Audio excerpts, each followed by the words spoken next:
মৌসুমী আইল্যান্ডে তাসের ঘর রিসর্টে আমাদের অভিজ্ঞতাটা এতটা বাজে হবে ভাবতেও পারিনি। সকাল থেকে তো খুব খুশির মেজাজেই এসেছিলাম, কিন্তু এখানে আসার পর সব খুশি প্রায় এরকম কথা কেন বলছি অবশ্যই জানাবো। তার জন্য ফুল ভিডিওটা দেখো, দেখলে তোমরা বুঝতে পারবে। সবার প্রথমে আমরা বিধাননগর স্টেশনে আসলাম। বিধাননগর স্টেশন থেকে আমরা শিয়ালদা যাব। বিধাননগরের পরের স্টেশনই শিয়ালদা থেকে আমরা নামখানা লোকাল ধরবো। আর আমরা অনেকের সাথে যাচ্ছি। আমার হাজব্যান্ডের অফিস কলিগ আছে কয়েকজন, আর দুজন মানে অন্য কেউ আছে। তো চলো আমরা সবাই কেমন এনজয় করব সেটা তো বলবোই।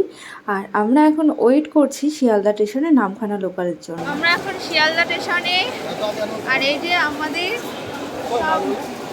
পার্টনার এখনো অনেকে আছে, সবাই পেছনে আছে।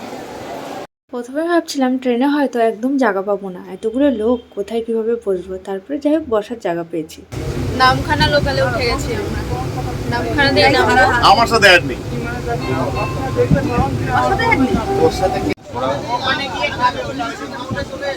এবার গিয়ে টেস্ট ছাড়াবে, টেস্ট নিয়েছিস তো? চুলটা দরকার ছিল না, চুলটা আনিনি, বারবার খুলে পড়ে যাই তো। হ্যাঁ খুলে যায়।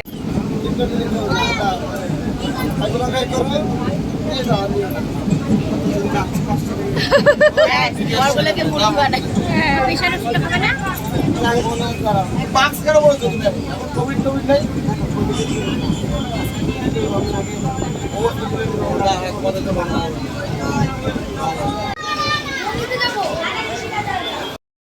আমরা এই জাস্ট নামখানা স্টেশনে নামলাম, আর এখান থেকে আরো কোথায় কোথায় যেতে হবে জানি না।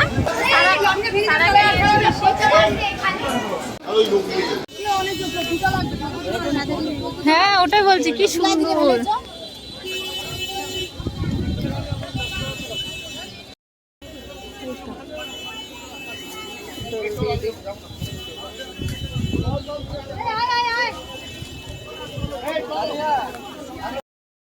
আমি বাইরে বললাম তো, ঠিক আছে এক জায়গায় তো তোর ইয়ে ভাগনা যেতে ভালোই লাগে সবাই মিলে, একা একা না একদম। কিটা রাস্তা অনেক এই দেখো কত সূর্যমুখী ফুল, ফুলের বাগান, কি সুন্দর, দারুন দারুন। কিছু না, এক জায়গায় 10 টাকা। সত্যি যাচ্ছে কিনা? হ্যাঁ দেখি আমরা এখন নামলাম ঘাটে থেকে যাওয়ার জন্য। টোটো থেকে নামলাম। এই যে ওটাই না, ওর ইচ্ছা করছে না আর যাই।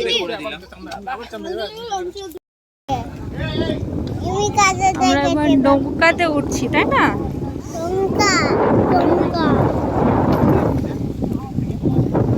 নৌকাতে উঠে পার হব। বসলে না, বসতে ভয় লাগছে।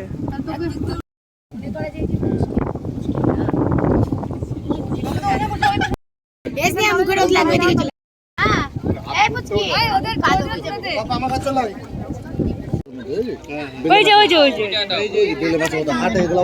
হ্যাঁ হাঁটছে তো, দেখেছি। ঋষি এটা মাছ দেখে যা। ঋষি ঋষি আছে না কি পাপা খেও না তুমি? ঘাটটা পার হয়ে আবার আমরা টোটোতে উঠলাম। এখান থেকে নাকি আধ ঘন্টা লাগবে আবার এখান থেকে। ওটাই মানে আমাদের সকাল থেকে জার্নি হয়ে যাচ্ছে, প্রচুর ব্রেক জার্নি। এখন কটা বাজে হয়ে গেছে? 11:55, যেটা হচ্ছে 12:30। ওই যে লাল কোথার মুখটা দেখি, খালি অঙ্কদের মুখটা ভিডিও করবি একদিন।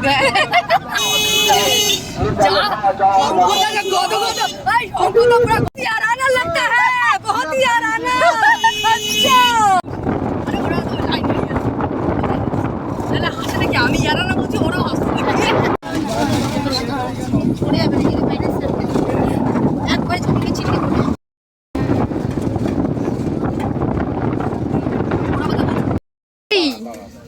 I am ভিখারি। যা তুই ঋষির কাছে চলে যা। আমরা চলে এসেছি রিসর্টে। এই রিসর্টটার নাম হচ্ছে তাসের ঘর। এই হচ্ছে এন্ট্রিটা। সারা ডাইপার পরে, সারার একটু পেটটা খারাপ করেছে।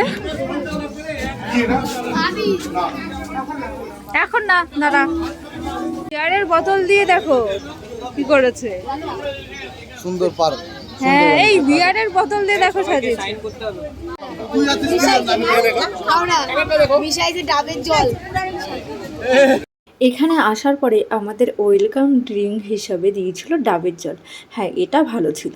তারপরে আমাদের ব্রেকফাস্টটা দিয়েছিল লুচি, একটা করে ডিম সেদ্ধ আর আলুর তরকারি।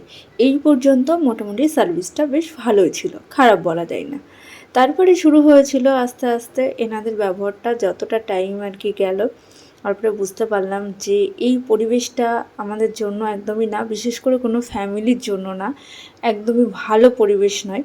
তো দেখো, ড্রিঙ্ক তো সবাই করবে হোলির দিনকে, আর নাচানাচি মস্তি সবাই করবে, সব ঠিক আছে, কিন্তু এখানে সার্ভিসটা খুব একটা ভালো দেয়নি, সেটা পরে তোমাদের বলবো। এখন যেইটুকু এনজয় করছি সেইটুকুই তোমাদের সঙ্গে শেয়ার করে নিই। এদিকে সারা তো প্রচুর ডান্স করেছে, ওই হোলি খেলেছে এক কথায়।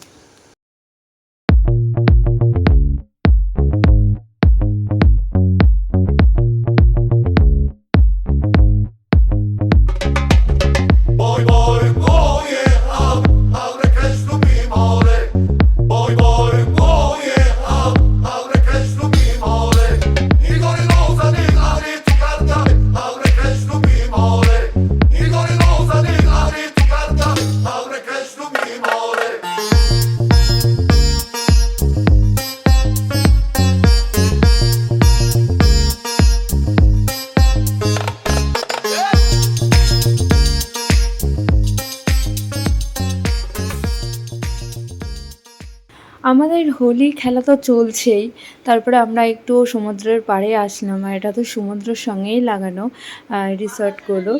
তো তারপরে এখানে আমরা সবাই একটু বসলাম, বসে আমি এখন সারাকে খাওয়াতে বসলাম একটু ডাল আলু ভাজা। আর দুপুরে মেনু কী কী আছে সেটা পরে তো দেখাচ্ছি। আমি সারাকে একটু, যেহেতু পেটটা খারাপ হয়েছে তাই একটু হালকা পাতলা খাওয়ালাম। তারপরে আমাদের দুপুরে মেনু দিয়েছিল ভাত, আলু ভাজা, একটা কুমড়োর তরকারি, চিংড়ি মাছ দিয়ে, মাছের ঝোল, আর গলদা চিংড়ি বলা যায় না, চিংড়ি। তো রান্নাগুলো একদমই বাজে ছিল, খুবই বাজে ছিল। তারপরে বাজে তো টেস্ট তো যেমন তেমন, ঠিক আছে, টেস্টলেস হতেই পারে, সেটা ব্যাপার না, খুব বাজে ছিল রান্নাটা, বালি কিচকিচ ছিল। তারপরে সবাই খাওয়া দাওয়া করে স্নান টান করে যে যার মতন আর কি একটু রেস্ট করছে 1-1.5 ঘন্টা। ছেলেগুলো ট্রেন্ডে ছিল, আর আমি আর দীপাদি একটু ঘুমাইনি, আমরা সারা ঘুমাচ্ছে, আমরা একটু বললাম চলো বিচে গিয়ে ঘুরে আসি। তো আমরা ওই জন্য বিচে আসলাম। কি ভাল লাগছে এই সময়টা, খুব ভাল লাগছে সমুদ্র আছে, খুব গরমে আরো বেশি হলো। কি ভেবাচ্ছে দেখো, নাচ করো। হ্যাঁ, একটা রিলস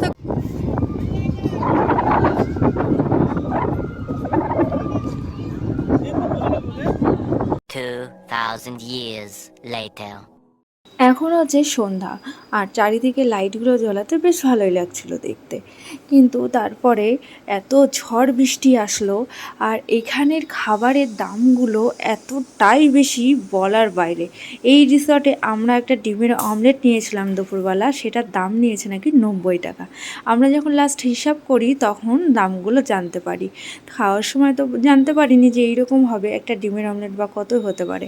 আর সন্ধ্যাবেলা আমাদের মুড়ি, ছোলা আর পেঁয়াজি দিয়েছিল খেতে, এটা মোটামুটি ঠিকই ছিল। আর আমরা হচ্ছে স্পেশালভাবে কাঁকড়া অর্ডার করেছিলাম, তো 1 প্লেট কাঁকড়া নিয়েছিল 900 টাকা। এগুলো পরে আমরা জানতে পারি। চিকেন বারবিকিউ 2 কিলো নেওয়া হয়েছিল, 450 টাকা করে কিলো নিয়েছিল। আর এখন হচ্ছে নাচ। এরা খাবারের দামগুলো এতটাই মানে অতিরিক্ত বলা যায়, এটাকে অতিরিক্ত নিয়েছে, একেবারে যাচ্ছে তাই।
বাই দ্য ওয়ে, তোমাদের রুমগুলো দেখানো হয়েছিল না।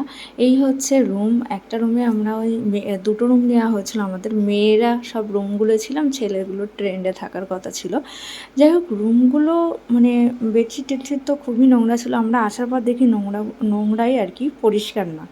তারপরে আমরা একটু রেডি হয়ে নিলাম সব মেয়েরা। ছেলেরা যেমন সেজেছিল, মানে যেমন ছিল তারা তেমনই আছে। আমরা কয়েকটা মেয়ে খালি রেডি হয়ে নিয়েছিলাম।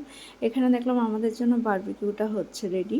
তো বারবিকিউ আমাদের 2 কিলো অর্ডার ছিল, কিন্তু বিশ্বাস করে যখন প্লেটে দিল তখন মনে হচ্ছিল না যে এটা 2 কিলো বারবিকিউ, মানে 2 কিলো চিকেন। তারপর যাই হোক, খাওয়া দাওয়া নাচানাচি এগুলো চলছিলই, বেশ ভালোই চলছিল।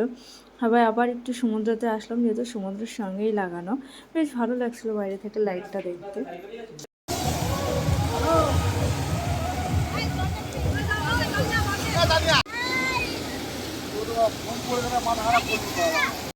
এই যে হচ্ছে 1 প্লেট কাঁকড়ার দাম 900 টাকা। তোমরাই বলো, এটা কি দেখে মনে হচ্ছে 900 টাকার?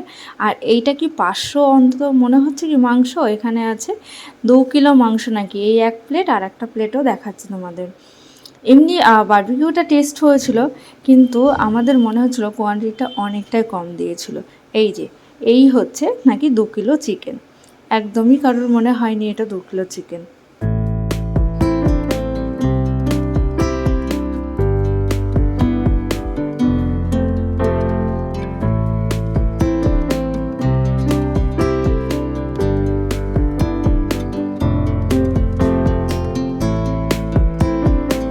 ব্যাস শুরু হয়ে গেল ঝড় বৃষ্টি। এখন ওই 8টা সাড়ে 8টা বাজে। লোডশেডিং তো হবেই। তারপরেও এত অবস্থা খারাপ, ঘরের মধ্যে জল ঢুকে যাচ্ছে, যা তা অবস্থা একদম। এমনি এমনি নিয়ে আসলো আর আসবে না। সত্যি তাই, এমনি নিয়ে আসলো, কেউ যদি বলে চল এমনি, কোনো টাকা পয়সা কিছু লাগবে না, তখন গাড়িতে নিয়ে যাবো। ধুলো, আর ধুলো বলতে বালি কিচকিচ। তারপরে এই যে ঝড় বৃষ্টি, ঝড় উঠে গেল, আমরা ঠিক করে এনজয় করতে পারলাম না। যা তা অবস্থা, একদম ফালতু একটা এক্সপিরিয়েন্স মৌসুমী দ্বীপের। আর জীবনেও আছে না। এই নমস্কার। পাশের রিসর্টগুলোতে দেখছিলাম দিব্যি কারেন্ট রয়েছে, মানে কারেন্ট বলতে ওদের জেনারেটার রয়েছে, সুন্দর সার্ভিসের সব কিছু ভালো ভালো ব্যবস্থা রয়েছে। আর আমাদের ঠিকভাবে কারেন্ট তো না থাকারই কথা, জেনারেটার ঠিকভাবে চালায় না, এদিকে এই উড়ে যায় ওই উড়ে যায়, হ্যাঁ এরকম। তারপরে এদের দেমাগ দেখলেই হয়ে যাচ্ছিলো একদম, কি বলবো, যাচ্ছে তাই অবস্থা ছিল। জীবনে আর মানে মৌসুমি আইল্যান্ডে তো আসবো না, আসলে তাসের ঘরে একদমই না। যদি কেউ এক্সপিরিয়েন্স নিতে চাও যে মৌসুমি আইল্যান্ডটা কেমন, আমি ওখানে একটু একটা দিন কাটাতে চাই, তাহলে আসতেই পারো। কিন্তু তাসের ঘরে কেউ এসো না। না তোমরা খাওয়া দাওয়া ভালো পাবে, না থাকার ব্যবস্থা ভালো, না এদের কোনো সার্ভিস ভালো, একদমই বাজে, খুব খারাপ। একদমই আমি বলবো তাসের ঘরে কোনো দিন এসো না তোমরা। ভিডিওর শেষে একটা কথা বলবো, মৌসুমি আইল্যান্ডে কেউ আসলেও অন্তত তাসের ঘরটা কেউ এসো না। বারবার করে মেনশান করছি, কারণ আমরা যে অভিজ্ঞতাটা আমাদের যেটা হয়েছে, ব্যাড এক্সপিরিয়েন্সটা, সেটা আমি চাই না আর তোমাদের কারোর হোক। বিশেষ করে বাচ্চা কাচ্চা নিয়ে তো কেউ এসোই না। একদম যে টাকা খরচ হয় না, এটাও কিন্তু ভুল। একটা জায়গায় ঘুরতে গেলে কিন্তু টাকাও খরচ হয়। হয়তো বলবে এত কম টাকার মধ্যে এর থেকে কী আর ভালো হবে, সেটা একদমই নয়। টাকাটা একটু বেশিও নিতে পারতো, কিন্তু সার্ভিসটা তো ভালো দিতে পারতো। কিন্তু এনারা এত দেখিয়েছে ছবিতে যেটা, আর দিয়েছে বড়োটাই অন্যরকম। এসে তো দেখি একদমই নোংরা ঘর, ক্লিনই করা না একদম। যাই হোক, ভিডিওটা এই পর্যন্ত কেমন লাগলো জানিও।